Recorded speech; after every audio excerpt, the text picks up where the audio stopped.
All right, so like I promised, I wanted to finish up a couple key things about standing waves. We would say, oops, sorry. So what we were talking about in class was sort of building up to how can standing waves happen.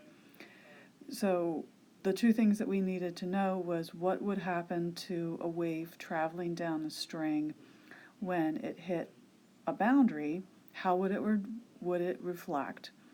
And once it does reflect, now you have waves moving both ways on the string. How do they combine? That's interference. And we said that they combine through the principle of superposition, which means we just add the two waves together. So here we have this sort of stated in more equation form. So we're saying that the total wave that we see when we have two waves moving in opposite directions is we're just going to sum wave 1 with wave 2. Here we have the form of a traveling sinusoidal wave. This is going left to right because of the minus sign. This one is going right to left, so this is like the reflected wave. Now, if we wanted to try to add them together, well, you can just say, there they are, I've added them together. But we can actually get a more succinct expression if we use a trig identity. Here we're using the sign of the sum or difference of two angles. So in this scenario, using this trig identity, alpha is equal to your kx and beta is equal to your omega t. And so we would simply use that idea, and so we would expand each of these expressions using the trig identity. And what happens is when we add it together, some terms are going to disappear, and we end up with this expression right here, which is the expression for the standing wave.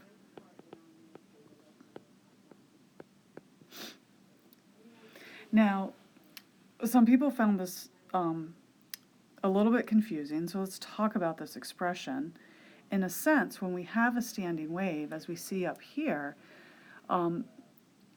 while it is moving somewhat, in the ideal world, it's a stationary pattern. And so it's not moving over time, but what we have is that this part right here is kind of like the amplitude of the envelope. That's what I think of it as, the envelope, which is like this outer edge that we see of the pattern. So this term right here is sort of talking about how big that is, because notice it depends on x. And so some places the envelope has a magnitude of 0. That's what we actually call a node. In some place the magnitude is quite large, and that occurs at a particular place. And so all this dependence on x is really referring to that appearance, and then this is really talking about sort of the dependence on time and how there's some oscillations happening within or at a particular location. So looking at this a little bit more closely, that's what I was trying to address, that question right now, is this question that we had here, which was a good question, is the idea that this is, sort of like the amplitude overall and describes this outer thing. And then the cosine just sort of talks about, the oscillations that are occurring within the frame of that particular envelope. When we look at these standing waves, we have some terms like the high points here are called the antinodes, and then the points where there's no sort of movement from the y equals 0 is called a node. So it's a series of nodes and antinodes creates a particular standing wave. So like, for instance, we could say, well, how do you find, what are the x values for the nodes? We could imagine that if we use this particular picture, what if the entire length of this string we said was L? And then we look at the expression y is equal to 2a, the sine of kx times the cosine of omega t. What we're trying to figure out here is where's the y equals 0, which is given by the 2a sine of kx being 0. And so we know that. We're trying to figure out, like, well, what are the angles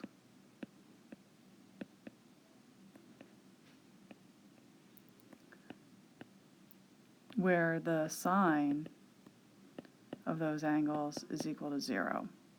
So we're looking for kx, those are the angles. Well, where does sine equal 0? Sine is 0 at 0 degrees, it's 0 at pi, it's 0 at 2 pi, 3 pi, etc. So we know that. Then we can say, okay, sorry, I thought I had more room. We have x is equal to 0 over k, sorry, pi over k, 2 pi over k, 3 pi over k, and then using the fact that k is 2 pi over lambda, we can say that the x values where we're going to find the 0 points are at 0, lambda over 2, lambda, 3 lambda over 2, etc. And so those values, that's sort of how we can use that figure to find the nodes for a particular wavelength. When we look at this particular one, we can say, oh, that makes sense, because if we look at this form, let's do this. So this represents a half a wavelength, right? And that's where we were told that one of the nodes would be. We also know if we go from the end point to here, that represents a whole wavelength. And finally, when we go the whole way across from 0 to there, this is at 3/2 of a wavelength. So, and we could continue this if we had higher orders, you know, we could keep on going. Oops. So looking at some different types of standing waves, there are some different languages that we use. So the simplest standing wave is going to have one antinode in the middle of it. And then the next more complex one is you have 2 antinodes, and then you have 3 antinodes, etc. So it just keeps going up like that.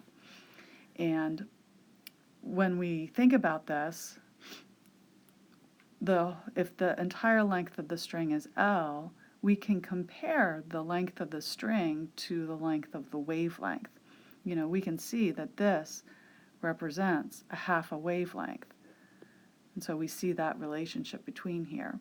And from that, if we know the length of the string, we can actually figure out what the wavelength is. Now, another thing that we can do is if we know that there's a relationship between velocity, frequency, and wavelength. For our particular string, we found previously that the speed of the wave can be found knowing what the tension is and the mass per unit length. So given a particular string, and if we have it at a particular tension, the speed of all waves, no matter what, are going to be the same until we vary one of those quantities, until we change the tension or if we change the string itself.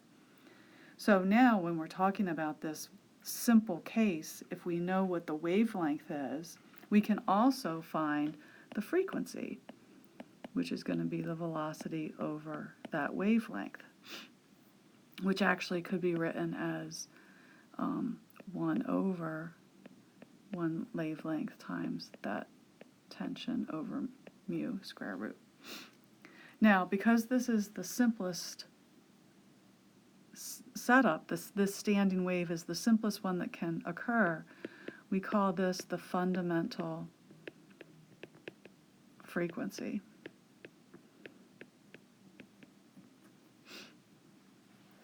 And then the next one, of course, this represents one wavelength.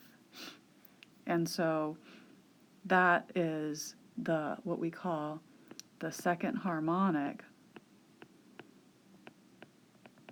It's also called the first overtone.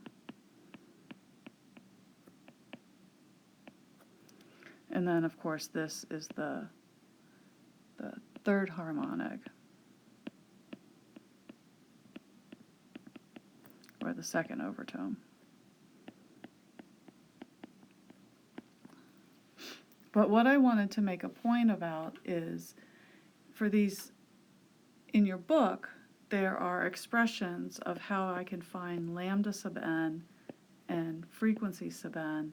That is, what is lambda 1, what is frequency 1, etc. And they have these equations for them. But you don't really need to remember them, because you can just look at these pictures, and given the length of the string and the picture that you see, you can immediately make a relationship between the wavelength of this wave and the length of the string, and use that to find out, well, how big is the wavelength then?